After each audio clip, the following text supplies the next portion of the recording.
Abra comigo a sua Bíblia, no livro de João, capítulo 21. Enquanto você abra, assista esse vídeo para introduzir a nossa pregação.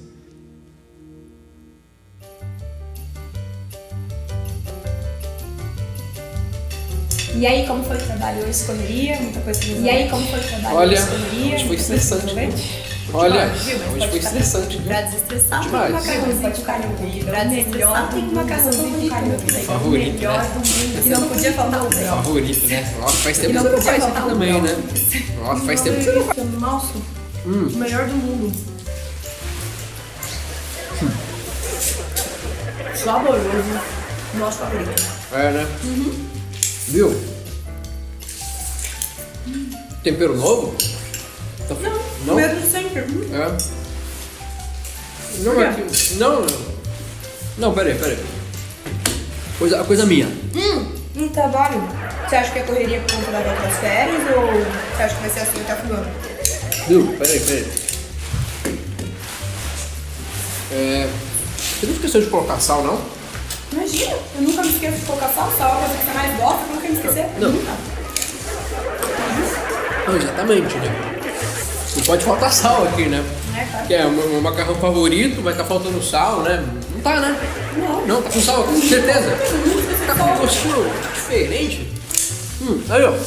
Não, isso aqui tá sem sal. Não. Meu, não dá nem pra confiar. Tenho certeza que ela não colocou sal aqui, não. Dá não.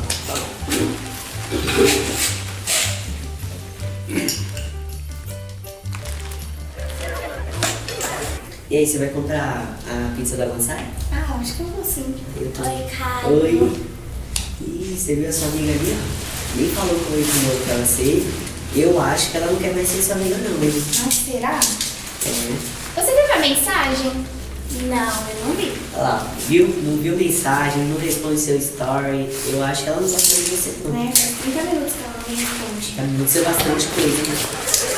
Ó, eu acho. Não dá pra confiar em ninguém mesmo, né? Ixi. Oi, amor. E aí?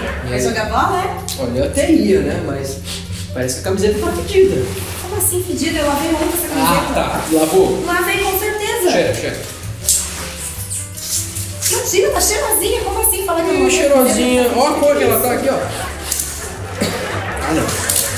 Isso, tá. Precisa reforçar o desodorante. Eu? Você tem que lavar, né? Viu? Não. Tenho certeza que ela não lavou. Certeza.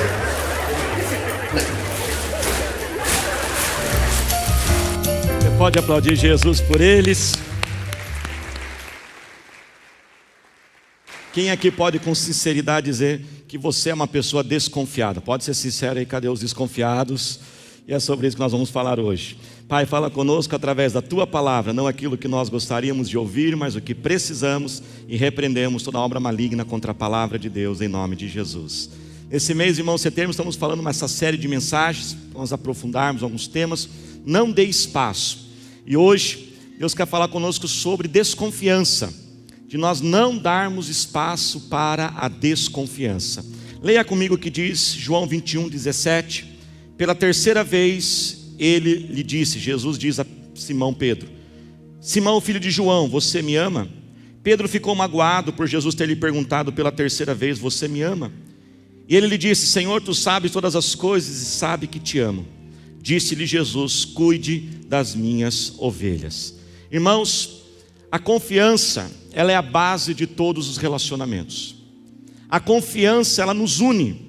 E uma vez que nós nos unimos, nós somos mais felizes, mais produtivos, nós temos mais sucesso na nossa vida. Mas ao mesmo tempo que a confiança ela nos une, a desconfiança ela nos separa. E uma vez que nós estamos então separados pela desconfiança, nós começamos a ter grandes prejuízos e grandes inseguranças na nossa vida. Da mesma forma como nós ouvimos no domingo passado sobre o individualismo, a desconfiança também, ela não é algo assim que surge da noite para o dia. Não é algo grande que aparece. A desconfiança, ela começa aos poucos. E se nós não vigiarmos e prestarmos atenção, estamos usando essa ilustração, essa metáfora, nós vamos dando o que? Espaço para a desconfiança. Em algo pequeno como, tenho certeza que esta comida aqui está desse jeito. Alguns ainda até dizem, chegaram assim, pastor, tenho certeza que essa mulher quer me deixar louco ainda, pastor. Essa mulher quer acabar com a minha vida. E ali de coisinhas em coisinhas aqui, um pouquinho ali, a desconfiança ela vai entrando nos nossos relacionamentos. Veja bem, irmãos, nós podemos sofrer um desgaste de confiança ou a perda total de confiança em todos os nossos relacionamentos. Por exemplo, nós podemos sofrer isso na família. Na família a gente pode sofrer muitas vezes uma desconfiança no nosso casamento. Às vezes aquelas compras escondidas que você fica torcendo para o carrinho do Mercado Livre não chegar, mas ele sempre chega na hora que você queria esconder aquele pacotinho, não é mesmo, irmãos?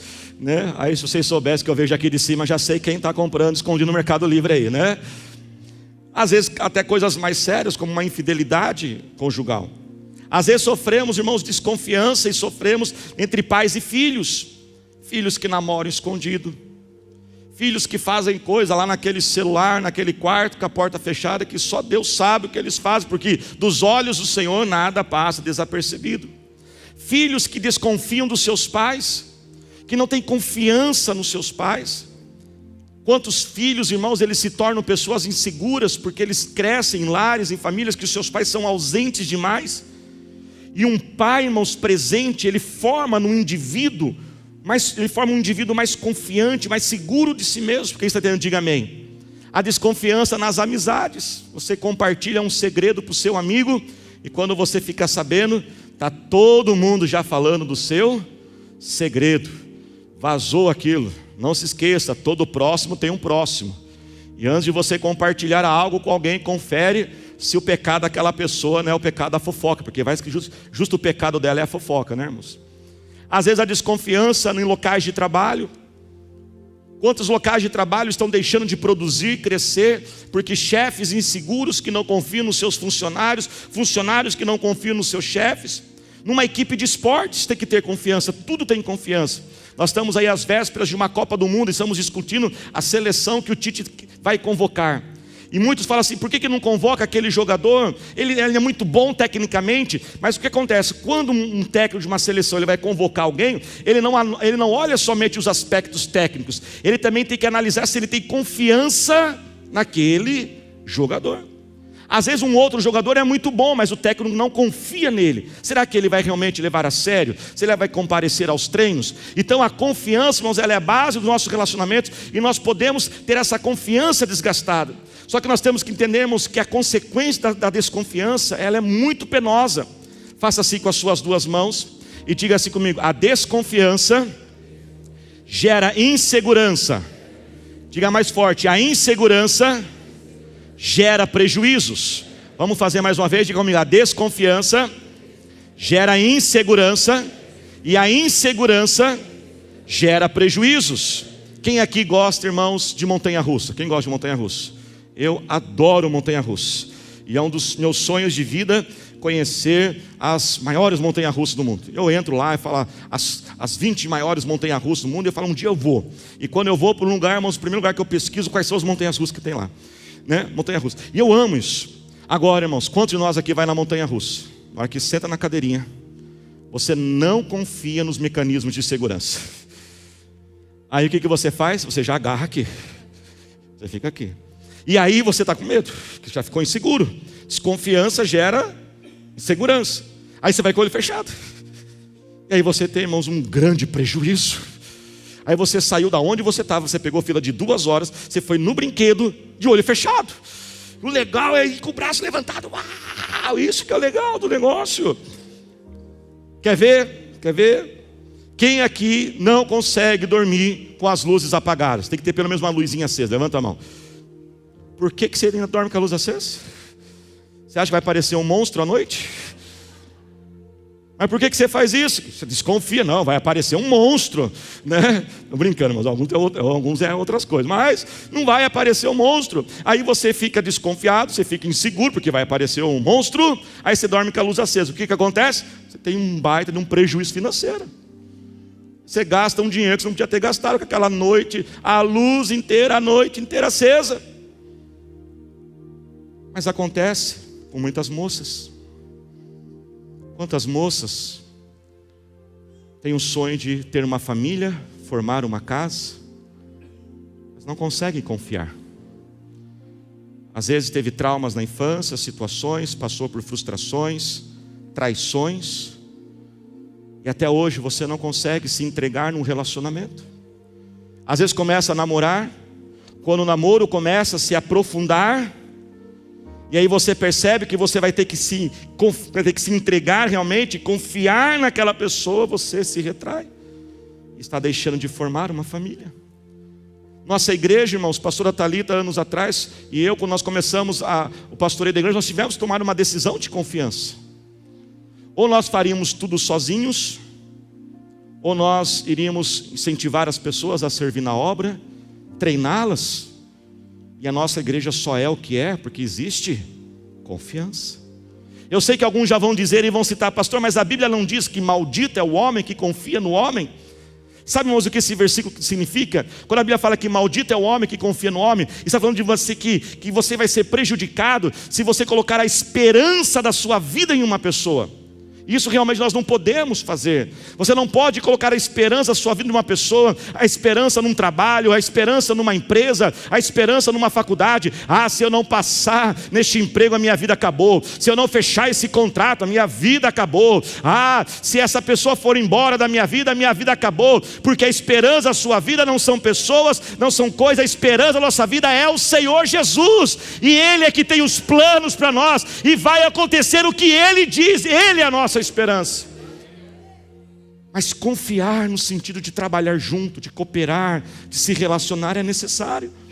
Irmãos, a desconfiança gera muito prejuízo financeiro, você sabia disso? Quantas empresas, às vezes a pessoa tem uma loja, um comércio, e aquele chefe, ele está esgotado, estressado, não consegue tirar folga, não consegue tirar alguns dias de férias. Por quê? Porque ele não consegue confiar nos seus funcionários. E ele tem que supervisionar aqueles funcionários a toda hora. E ele poderia estar trabalhando em outras coisas. E aí os funcionários também estão desanimados, porque eles falam assim: meu chefe não confia em nós. Foi feita uma pesquisa, irmãos, que revelou o que faz mais uma pessoa permanecer no trabalho. Todos nós pensamos que é salário, não é. Número 1 que faz as pessoas permanecerem no emprego: respeito. Número 2, sabe o que é? Confiança. Depois vem o salário. A Google fez uma pesquisa interna com dentro de 180 equipes de trabalho dentro da Google. E eles foram pesquisar qual era o fator que mais gerava uma alta performance nas suas equipes. E sabe qual que era, irmãos? Confiança. Olha o prejuízo financeiro que a falta de confiança faz. Você sabia que foi feita uma pesquisa, que essa pesquisa procurou estudar o nível de confiança nas nações? E aí aquela pesquisa descobriu que, por exemplo, países nórdicos como Finlândia, Suécia, Noruega, eles estão nos mais altos níveis que as pessoas confiam umas nas outras. Alemanha, Japão. Então foi feito um estudo que diz o quê? Numa nação onde as pessoas confiam mais nas outras, elas são mais ricas. Preste atenção nisso. Olha, irmãos, o que acontece. Já houve uma época que para você fazer um negócio, um aperto de mão era o suficiente, não era? Você fazia um aperto de mão, você falava, dava a sua palavra, e isso já bastava. Se você fosse entregar um produto, a pessoa confiava que você ia entregar o produto. Se você fosse comprar, a outra confiava que você estava pagando. Aí teve uma época mais lá atrás, não sei se tem alguns aqui, né? Que era o negócio no fio do bigode. Lembra o negócio? Houve uma época dessa, irmãos, que todo homem tinha que ter bigode. E aí ele arrancava um fio do bigode, mais nojento, né, irmãos? E eles trocavam o fio do bigode. Olha que coisa. E aquilo era o suficiente de dizer: pode fazer negócio comigo que eu vou cumprir minha palavra. Hoje, irmãos,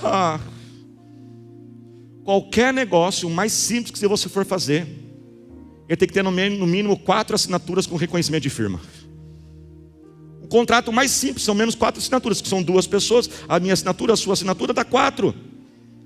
E aí a gente é tão desconfiado que fala assim: não, ainda tem que ser assinatura autenticada lá no cartório. Sabe quanto custa um reconhecimento de firma autenticado? R$19 no estado de São Paulo. Ou seja, num negócio mais simples que for, 4 assinaturas de R$19 são R$76. Agora você imagina os milhares e milhares de contratos que são feitos no Brasil todos os dias? O quanto que se gasta porque a gente não confia na outra pessoa. Pastor, então não precisa reconhecer mais. Não, o negócio já é assim agora. Só estou explicando aqui o prejuízo. Olha o que acontece. Uma pessoa, ela tem um sonho de abrir um negócio. E ela vai alugar um salãozinho. E aí o que acontece? Ela tem que adiantar 3 aluguéis.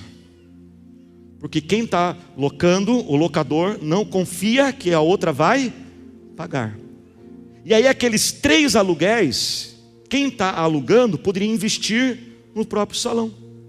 Ele poderia movimentar o salão, mobiliar o salão, mas ele tem que usar aquele dinheiro para adiantar o negócio. Está dando para entender, irmãos? E isso gera, irmãos, um sufocamento da economia, empobrece a nação. Ou seja, desconfiança gera insegurança.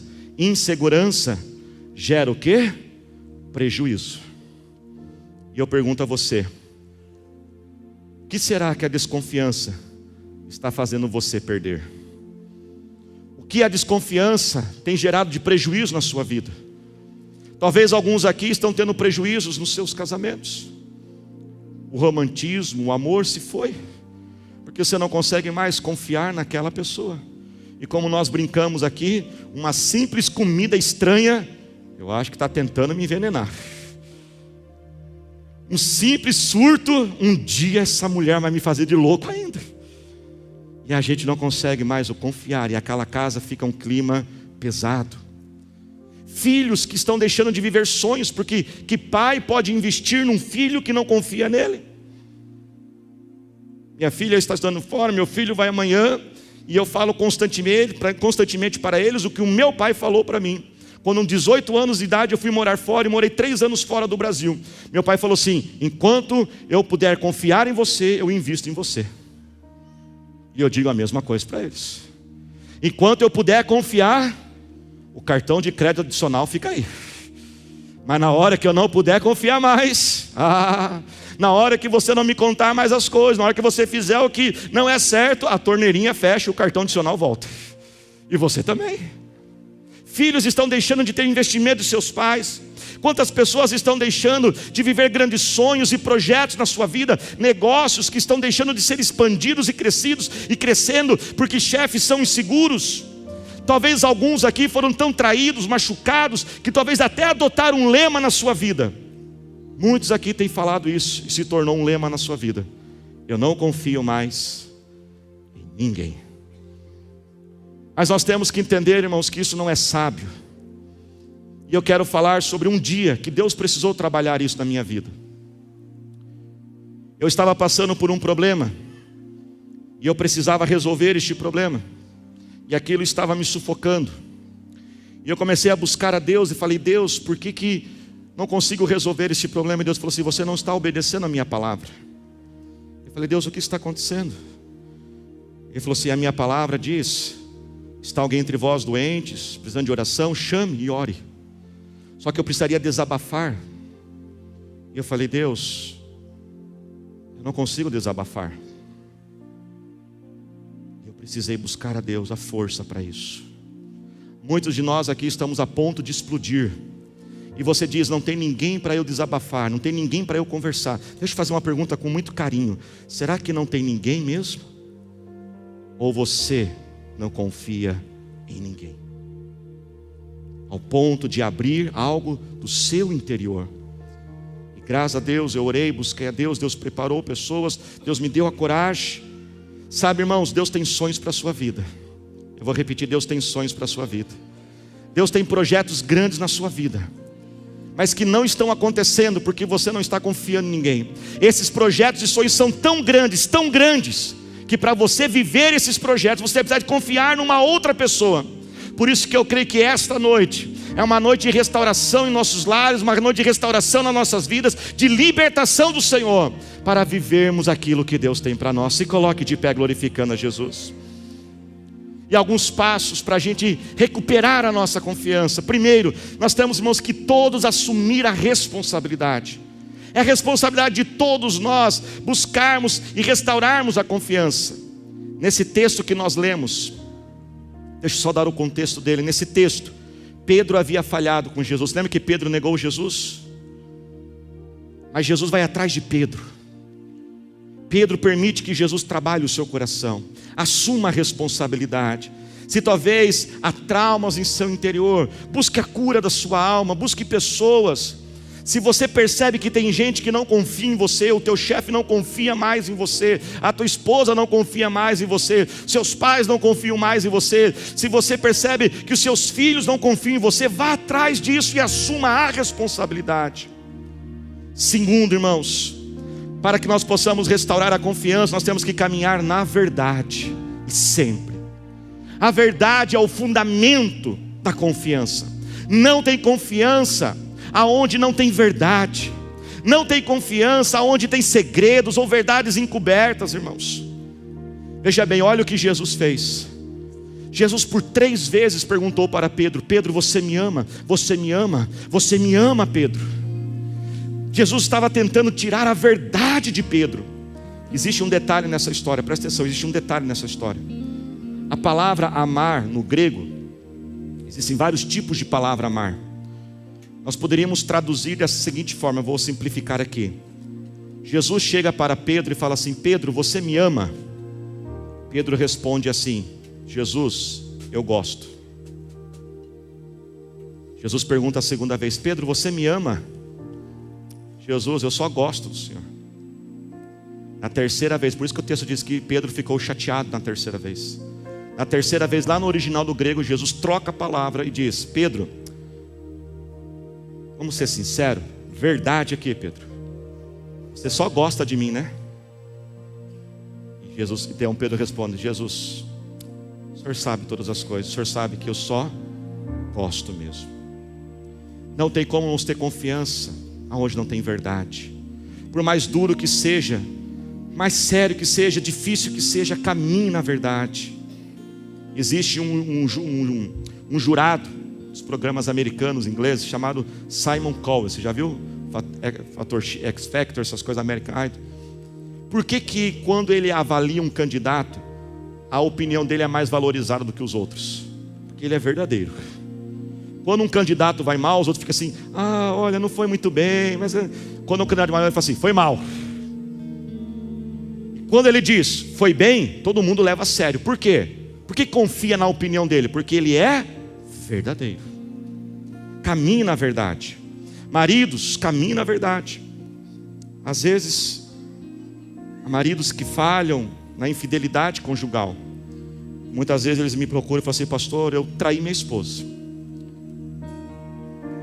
Pastor, me ajuda. E a gente começa a conversar. Mas a primeira pergunta que eu falo para ele é assim: a tua esposa sabe toda a verdade?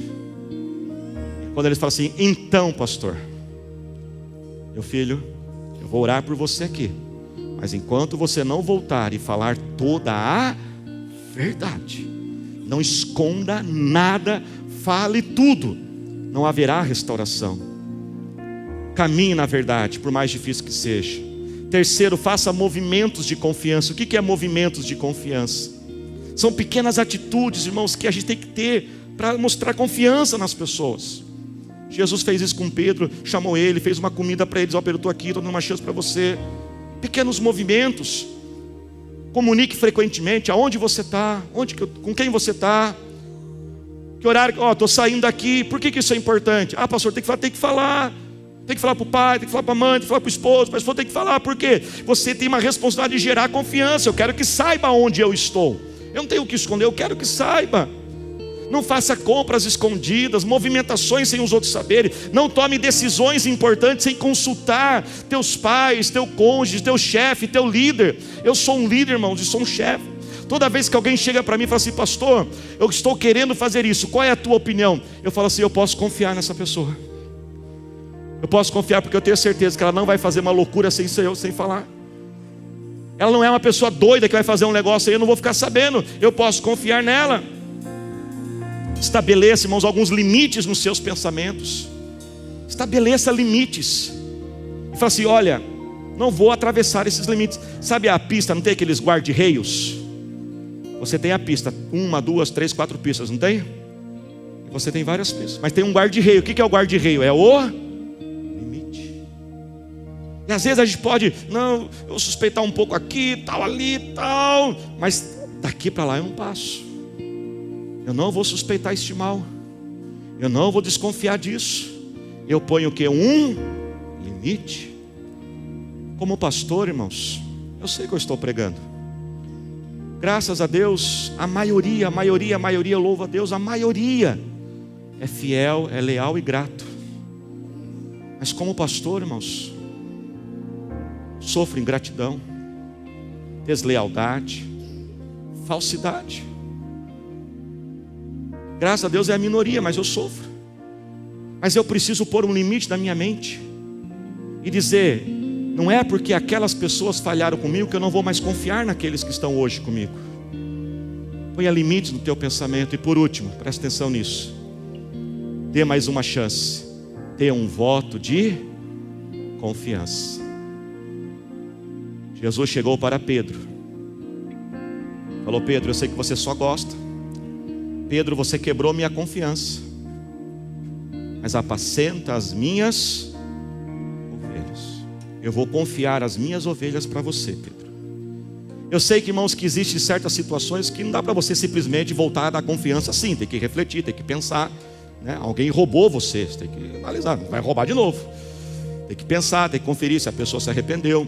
Mas o que Deus quer falar conosco hoje, presta atenção nisso, põe a mão no teu coração. Não descarte a dar mais uma chance.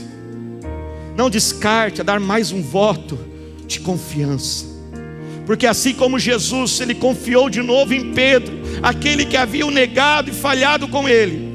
Quando você dá mais um voto de confiança para a tua casa, para o teu casamento, para tua esposa, teu esposo, teus filhos, aqueles que estão com você, você está se tornando mais parecido com Jesus. Fale com Deus agora. Pai, nós oramos a Ti agora, Senhor. Que nós oramos, ó Pai, por todos aqueles, Pai, que por vários motivos da vida, Senhor, tem dificuldade de confiar. Que esta pessoa, Pai, possa voltar a confiar. Cura este coração machucado, traído, Senhor, decepcionado, Senhor. Pai, eu quero declarar sobre os lares agora, Pai, um espírito de reconciliação, Senhor, nas famílias. Que volte a confiança, que volte a verdade. Dai-nos sabedoria, Pai, para atitudes de confiança. E dai-nos a força para tentarmos mais uma vez, Senhor. Declaramos restauração nas famílias e nos lares, Pai, em nome de Jesus.